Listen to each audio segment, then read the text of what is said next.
വിശുദ്ധ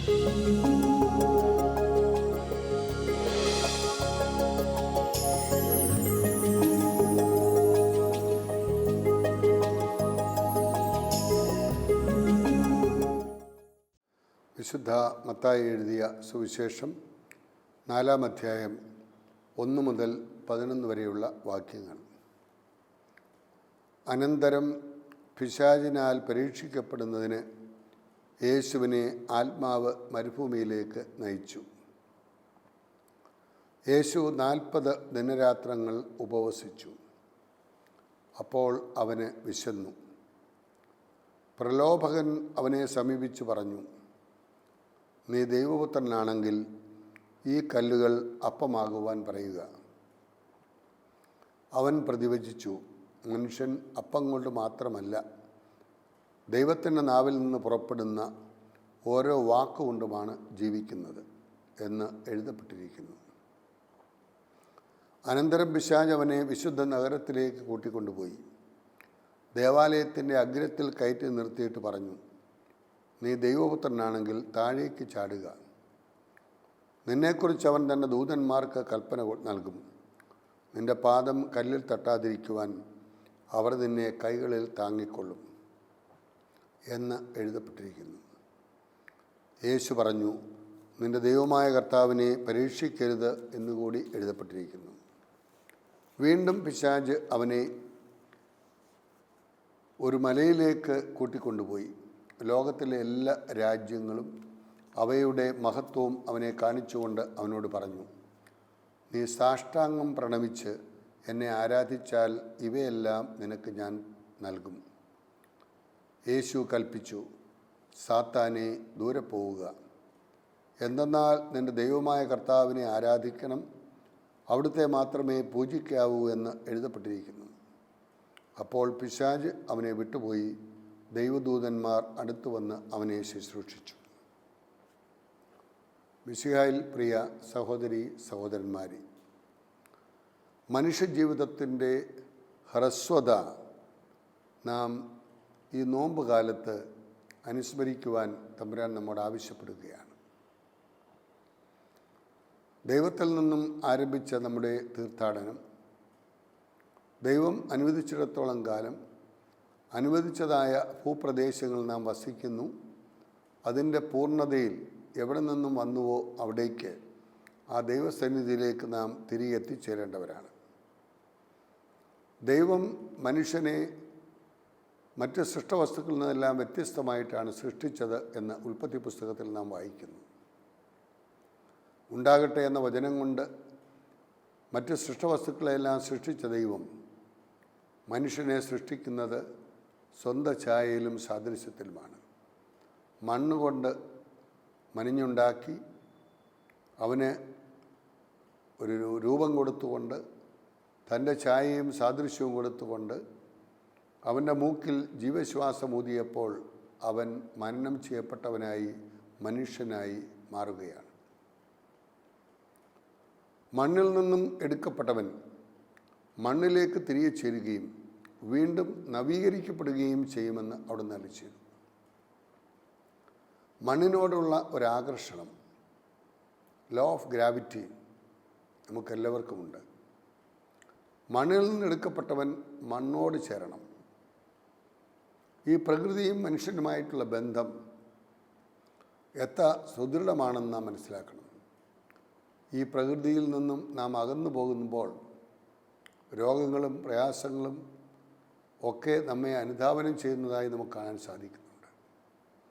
ദൈവം കനിഞ്ഞു നൽകിയ ഈ പ്രകൃതി, ശുദ്ധമായ വായു, ശുദ്ധമായ ജലം, കായ്കനികൾ, പക്ഷിമൃഗാദികൾ എല്ലാം ദൈവം മനുഷ്യന് വേണ്ടി സൃഷ്ടിച്ചതാണ്. ഇവയെല്ലാം ഒന്നിച്ച് ഒരു സന്തുലിതാവസ്ഥയിൽ കഴിയുന്നതായി വന്യമൃഗങ്ങളും വളർത്തുമൃഗങ്ങളും ഈ പ്രകൃതിയുമായി ബന്ധപ്പെട്ട് ഒന്നിച്ച് വളർന്നു വരുന്നതായ ഒരു സാഹചര്യം നാം കാണുന്നു. എപ്പോൾ മനുഷ്യൻ പാപം ചെയ്തുവോ അപ്പോൾ അവന് ദൈവത്തിൽ നിന്നും അകന്നു പോകുന്നു. അകൽച്ചയുടെയും തളർച്ചയുടെയും തകർച്ചയുടേതുമായ അനുഭവത്തിലേക്ക് അവൻ നീങ്ങുന്നതായി നാം രക്ഷാകര ചരിത്രത്തിലൂടെ കടന്നു പോകുമ്പോൾ കാണാൻ സാധിക്കും. ആ അകൽച്ചയുടെ അവസരങ്ങളിൽ നമ്മിൽ നിന്നും അകന്നു പോകുന്ന ഒരു ദൈവത്തെ അല്ല. ഇന്നലെയും ഇന്നും നാളെയും എന്നും ലോകാവസാനം വരെ എല്ലാ നാളുകളിലും നിങ്ങളോടുകൂടി ഉണ്ടായിരിക്കുമെന്ന് വാക്ക് തന്ന ദൈവം, വാക്ക് മാറാത്ത ദൈവം നമ്മോട് കൂടിയുണ്ട്. അതുകൊണ്ട് മണ്ണിൽ നിന്നും എടുക്കപ്പെട്ട നാം മണ്ണിലേക്ക് തിരികെ ചേരുകയും വീണ്ടും നവീകരിക്കപ്പെടുകയും ചെയ്യുമെന്ന് ഉൽപ്പത്തി പുസ്തകം 3-ാം അധ്യായം 19-ാം വാക്യത്തിൽ നാം വായിക്കുന്നുണ്ട്. മണ്ണിൽ നിന്ന് എടുക്കപ്പെട്ടവൻ മണ്ണിനോട് ചേരുന്നവരെ നാം എങ്ങനെ ജീവിക്കണം? നിൻ്റെ നെറ്റിയിലെ വിയർപ്പോടുകൂടി നീ അപ്പം ഭക്ഷിക്കണം. ആദ്യത്തെ ദൈവം സൃഷ്ടിച്ച് ഏദൻ തോട്ടത്തിലാക്കി അവന് ഇണയായി ഹവ്വായെ നൽകി. തോട്ടത്തിൻ്റെ നടുവിൽ നിൽക്കുന്ന നന്മതിന്മകളുടെ വൃക്ഷവും ജീവൻ്റെ വൃക്ഷവും, ഈ വൃക്ഷത്തിൽ നിന്ന് ഫലം ഭക്ഷിക്കരുത് എന്ന് ദൈവം അരുളി ചെയ്തു. പൈശാചികമായ ശക്തിയുടെ പ്രലോഭനങ്ങൾക്ക് വശമതയായി ആദ്യത്തെ അമ്മയും അപ്പനും ആ ഫലം ഭക്ഷിച്ചതിനാൽ പർദീസായിൽ നിന്ന് ബഹിഷ്കൃതരായി എന്ന് നമുക്കറിയാം. അതുകൊണ്ട് നമ്മുടെ ഈ ഹ്രസ്വമായ ജീവിതത്തിൽ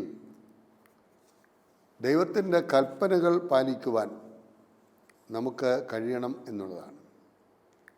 ദൈവത്തിൽ നിന്ന് വന്ന് ദൈവത്തിലേക്ക് തിരികെ പോകേണ്ട മനുഷ്യൻ ദൈവം മനുഷ്യ സമൂഹം എപ്രകാരം ജീവിക്കണമെന്ന് സീനായ് മലയിൽ മോശയ്ക്ക് ദർശനം കൊടുത്ത് മോശയെ ശുദ്ധീകരിച്ച് ശക്തീകരിച്ച് സ്നേഹത്തിൻ്റെ പ്രമാണങ്ങൾ നൽകി. ആ പ്രമാണങ്ങൾ പാലിച്ചുകൊണ്ട് ജീവിക്കുന്ന മനുഷ്യനെ സംബന്ധിച്ചിടത്തോളം തമ്പുരാൻ്റെ വചനത്തിന് അധിഷ്ഠിതമായി അവൻ ജീവിക്കുന്നവനാണ്. അപ്പോൾ അവനെ സംബന്ധിച്ചിടത്തോളം അവൻ അമർത്യതയിലാണ് അവൻ്റെ തുടക്കം, അമർത്യതയിലാണ് അവൻ്റെ ഒടുക്കം. അപ്പോൾ തുടക്കവും ഒടുക്കവും അമർത്യതയിലാണ്.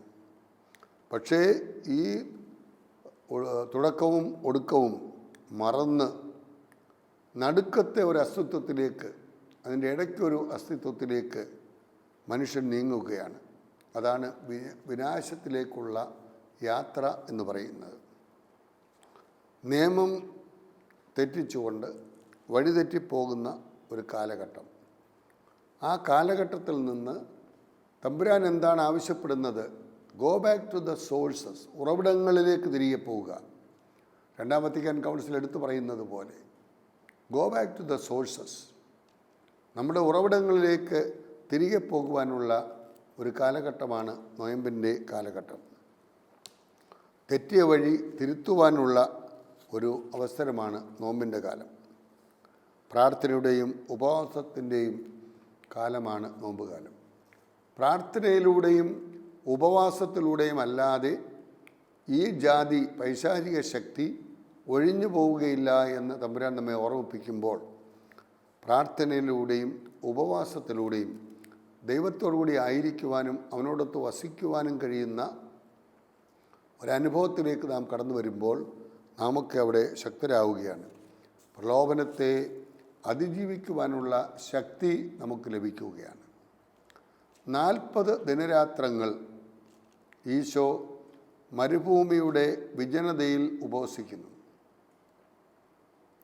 പരസ്യജീവിതം ആരംഭിക്കുവാൻ ഒരുങ്ങുന്ന അവസരത്തിൽ ആ ഒരുക്കത്തിൻ്റെ ഭാഗമായി ആത്മാവിനാൽ നയിക്കപ്പെട്ടവനായി പരിശുദ്ധാത്മാവിൻ്റെ നിറവ് ലഭിച്ചുകൊണ്ട് യോർദാൻ നദിയിൽ നിന്ന് പുറത്തേക്ക് വരുന്ന യേശു തമ്പുരാൻ പരസ്യജീവിതത്തിൻ്റെ ഒരുക്കമായി 40 ദിവസം ആത്മാവിനാൽ നയിക്കപ്പെട്ടവനായി മരുഭൂമിയിലേക്ക് പോവുകയാണ്.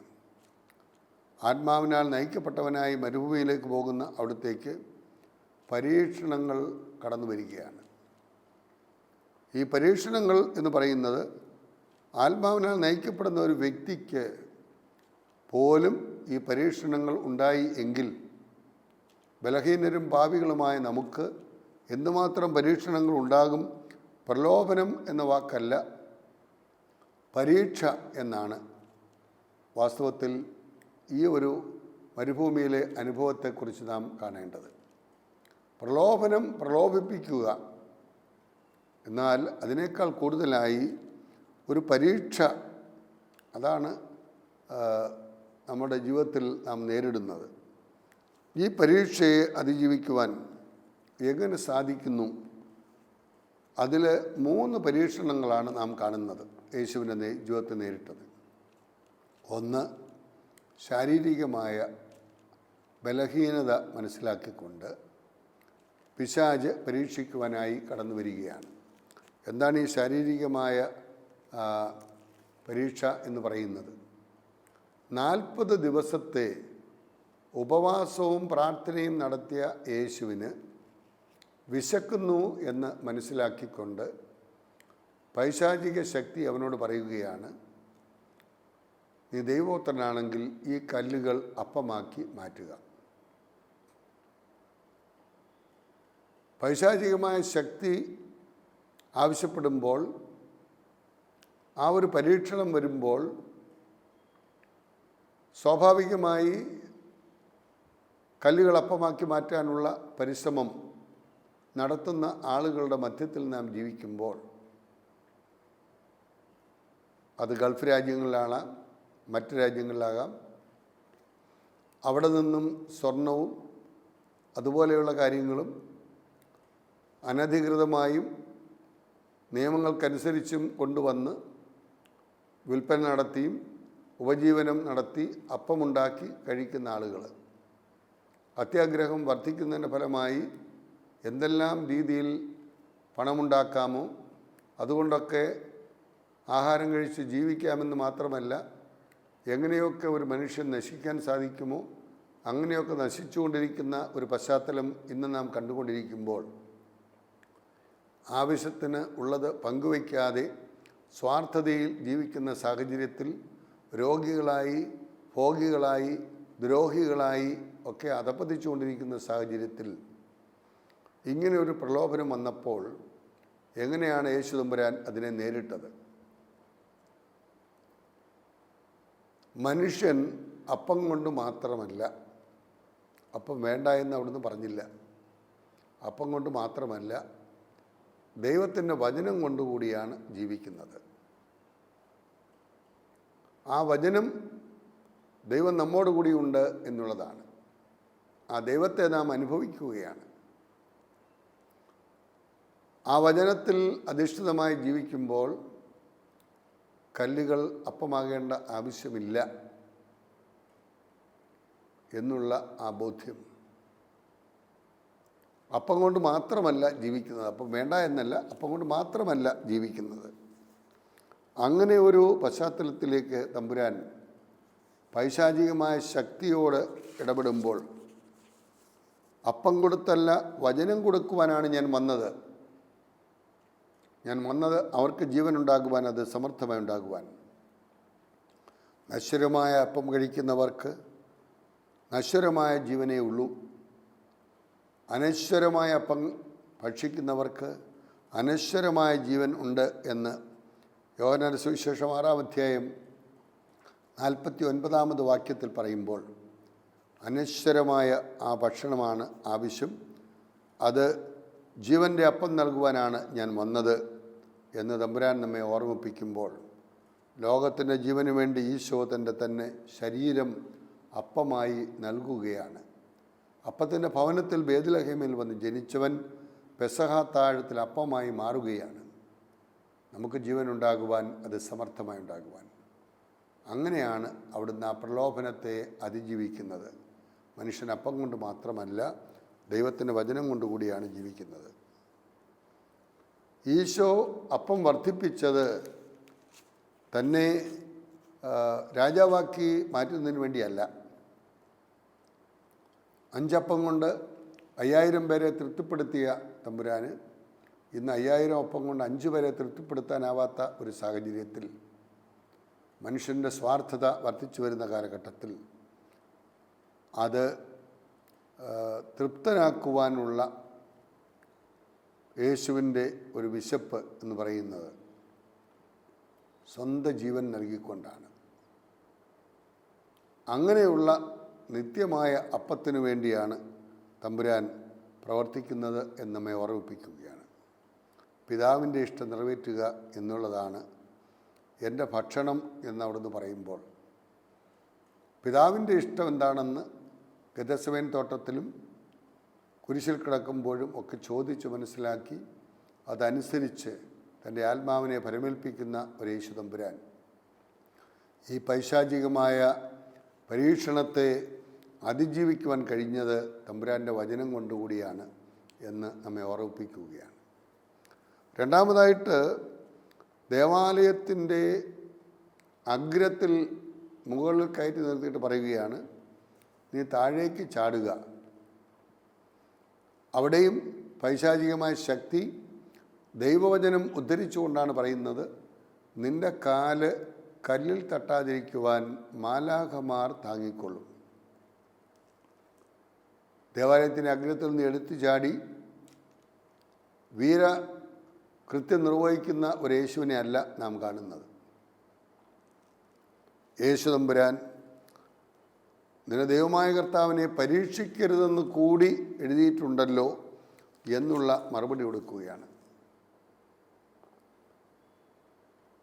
ദൈവത്തിൻ്റെ കാരുണ്യം വ്യക്തമാക്കുവാൻ മാത്രമാണ് ഈശോ അത്ഭുതങ്ങൾ പ്രവർത്തിച്ചത്, അല്ലാതെ ശക്തി പ്രകടിപ്പിക്കുവാനല്ല. തമ്പുരാൻ്റെ കാരുണ്യം സൗഖ്യദായകമായ അനുഭവത്തിലൂടെ ജനങ്ങൾക്ക് എത്തിച്ചു കൊടുക്കുവാൻ അവിടുന്ന് പരിശ്രമിക്കുകയാണ്.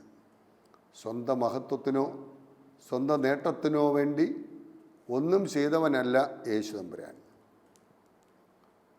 കുരിശിൽ കിടക്കുമ്പോഴും അത്ഭുതം കാണിച്ച് തൻ്റെ ദൈവത്വം വെളിപ്പെടുത്തുവാൻ താഴേക്കിറങ്ങി വരിക എന്ന് തന്നോട് ആവശ്യപ്പെടുന്നവരുടെ മുമ്പിൽ കുരിശിൽ നിന്നും താഴേക്കിറങ്ങി വരുന്ന ഒരു യേശുവിനെ അല്ല, ദൈവപിതാവ് തന്നെ എന്തിനു വേണ്ടി നിയോഗിച്ചിരിക്കുന്നു, ആ ദൈവപിതാവ് പോലും കൈവിട്ടോ എന്നുള്ള തോന്നലുണ്ടായ സമയത്ത് പോലും നീ എന്നെ കൈവിട്ടതെന്തെന്ന് അവിടുന്ന് ചോദിക്കുന്നു. എന്നാൽ പരമപിതാവ് തന്നെ താങ്ങിപ്പിടിക്കുന്നതായും പരിശുദ്ധാത്മാവ് ശക്തിപ്പെടുത്തുന്നതായുമായ അനുഭവം ഏറ്റുവാങ്ങിക്കൊണ്ട് പറയുകയാണ്, എൻ്റെ ആത്മാവിനെ അങ്ങയുടെ കരങ്ങളിൽ പരമേൽപ്പിക്കുന്നു. നോക്കുക, ആ യേശു തമ്പുരാനാണ് സ്വയരക്ഷയ്ക്ക് വേണ്ടി ഒന്നും ചെയ്യുവാൻ അല്ല, ഈ പ്രലോഭനത്തെ പരീക്ഷയെ അതിജീവിക്കുവാനുള്ള ശക്തി ആർജിച്ചുകൊണ്ട് അവിടുന്ന് തെളിവുകൾ ഒന്നും വേണ്ട, അതിനപ്പുറമായി വിശ്വാസത്തിന് ത്യാഗം നിറഞ്ഞ വഴിയിലൂടെ ആ മാർഗം നമുക്ക് കാണിച്ചു തരുന്നത്. മൂന്നാമതായിട്ട്, അധികാരം കൊണ്ട് നിങ്ങളെ നേരിടുവാൻ കടന്നു വരുന്ന പരീക്ഷകൾ, പണവും പ്രതാപവും അധികാരവുമൊക്കെ ഉള്ളപ്പോൾ എന്തുമാകാം എന്ന് ചിന്തിക്കുന്ന ഒരു പരീക്ഷണത്തെ അവിടുന്ന് അതിജീവിക്കുകയാണ്. എന്താണ്? ഉയർന്ന ഒരു മലയിലേക്ക് ഈ പൈശാചിക ശക്തി യേശുവിനെ കൂട്ടിക്കൊണ്ടു പോവുകയാണ്. എന്നിട്ട് ലോകത്തിൻ്റെ എല്ലാ പ്രതാപവും കാണിച്ചു കൊടുക്കുന്നു.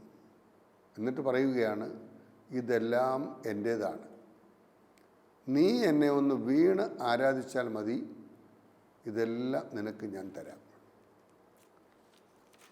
പണത്തിൻ്റെയും പ്രതാപത്തിൻ്റെയും സുഖത്തിൻ്റെയും സൗകര്യത്തിൻ്റെയും പിന്നാലെ പരക്കം പായുന്ന മനുഷ്യൻ കണ്ടുപഠിക്കേണ്ട ഒരു വലിയ മാതൃകയാണിവിടെ. പുറജാതികളുടെ നേതാക്കന്മാർ അവരുടെ മേൽ കർത്തൃത്വം നടത്തുന്നു, അവരെ അധികാരികളെന്ന് വിളിക്കുന്നു. നിങ്ങളിൽ ഒന്നാമനാകുവാൻ ആഗ്രഹിക്കുന്നവൻ എല്ലാവരുടെയും ദാസനും ശുശ്രൂഷകനുമായിരിക്കണം, ശുശ്രൂഷിക്കപ്പെടുവാനല്ല ശുശ്രൂഷിക്കുവാനും അനേകരുടെ ജീവൻ നേടിയെടുക്കുവാൻ വേണ്ടി സ്വന്തം ജീവൻ മോചനദ്രവ്യമായി നൽകുവാനുമാണ് ഞാൻ വന്നത് അവർക്ക് ജീവനുണ്ടാകുവാനും അത് സമർത്ഥമായി ഉണ്ടാകുവാനുമാണ് അരുളി ചെയ്ത യേശു തമ്പുരാൻ ലോകത്തോടുള്ള കൂറ് പ്രഖ്യാപിക്കുകയല്ല, ലൗകിക ശക്തികളുടെ മുമ്പിൽ വണങ്ങി അധികാരം നേടിയെടുക്കുകയല്ല ചെയ്തത്.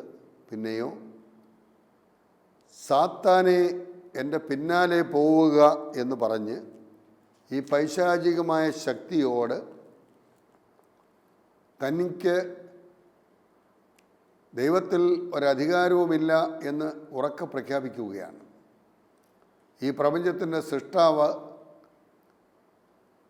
ആ സൃഷ്ടാവിൻ്റെ മേൽ നിനക്ക് യാതൊരു അധികാരവുമില്ല എന്ന് പറഞ്ഞ് പൈശാചികമായ ശക്തി അവിടുന്ന് ആട്ടിപ്പായിക്കുകയാണ്. യജമാനത്വം സ്ഥാപിക്കുവാനും അധികാരിയാകുവാനുള്ള മനുഷ്യൻ്റെ സ്വാഭാവികമായ പ്രവണതയാണ് ഇവിടെ ഈശോ അതിജീവിക്കുന്നത്. സമ്പത്തിൻ്റെയും അധികാരത്തിൻ്റെയും വിഗ്രഹങ്ങളെയെല്ലാം തല്ലി ഉടച്ചുകൊണ്ട് മിശിഹായുടെ വിളി കുരിശിൻ്റെ വിളിയാണ്, സിംഹാസനത്തിൻ്റേതല്ല, അത് വിനയത്തിൻ്റെയും സഹനത്തിൻ്റെയും തിരസ്കാരത്തിൻ്റേതുമാണ് എന്ന് വ്യക്തമാക്കി കൊടുക്കുകയാണ്.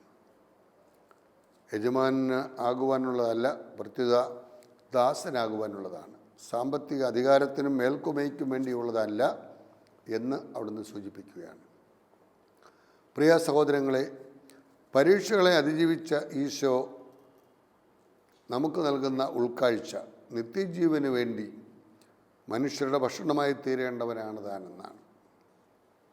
നിത്യജീവന് വേണ്ടി മറ്റുള്ളവർക്ക് ഭക്ഷണം കൊടുക്കുവാൻ അവിടുന്ന് നടത്തിയ പരിശ്രമം ഓരോന്നും ഏറെ ശ്ലാഘനീയമാണ്. മരണത്തോളം ദൈവത്തെ അനുസരിക്കേണ്ടി വരുന്ന ഒരു യേശുവിനെ, ഈ ജനത്തെ ശുശ്രൂഷിക്കുവാനാണ് ഞാൻ വന്നിരിക്കുന്നത്. മരണത്തിലൂടെയാണ് ഈ ശുശ്രൂഷ പൂർത്തിയാകുന്നത്.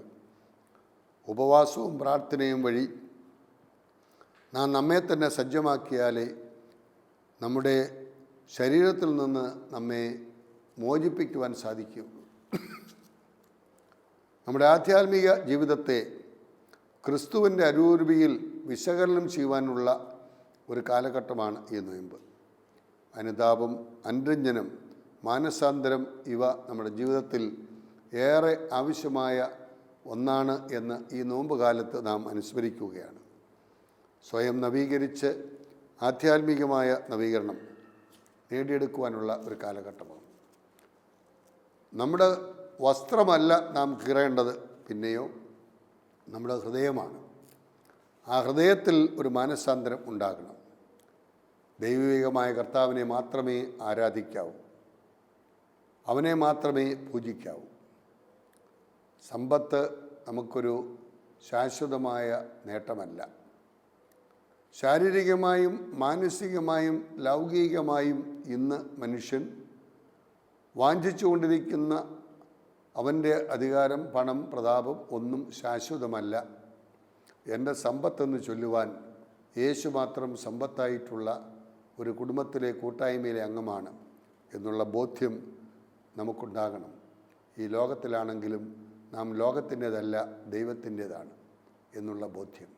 ആ ബോധ്യത്തിൽ ജീവിക്കുമ്പോൾ പൈശാചികമായ പ്രവണതകളെല്ലാം അതിജീവിക്കുവാൻ ഉപവാസത്തിലൂടെ, പ്രാർത്ഥനയിലൂടെ, മറ്റുള്ളവരുമായി ഉള്ളത് പങ്കുവെച്ചു കൊടുത്തുകൊണ്ട് ധന്യമായി ജീവിക്കുമ്പോൾ ഏത് പരീക്ഷണങ്ങളെയും അതിജീവിക്കുവാനുള്ള ശക്തി പരിശുദ്ധാത്മാവിൻ്റെ നിറവിലൂടെ വചനത്തിൻ്റെ മാസ്മര ശക്തിയിൽ നേടിയെടുത്തുകൊണ്ട് പ്രാർത്ഥനാ ചൈതന്യത്തിൽ ഒരുക്കത്തോടെ ഈ നോമ്പുകാലം നാം നിർവഹിച്ച് ദൈവികമായ അനുഭവത്തിൽ ശക്തിപ്പെടുവാൻ എല്ലാവരെയും ദൈവം വാഴ്ത്തി അനുഗ്രഹിക്കട്ടെ.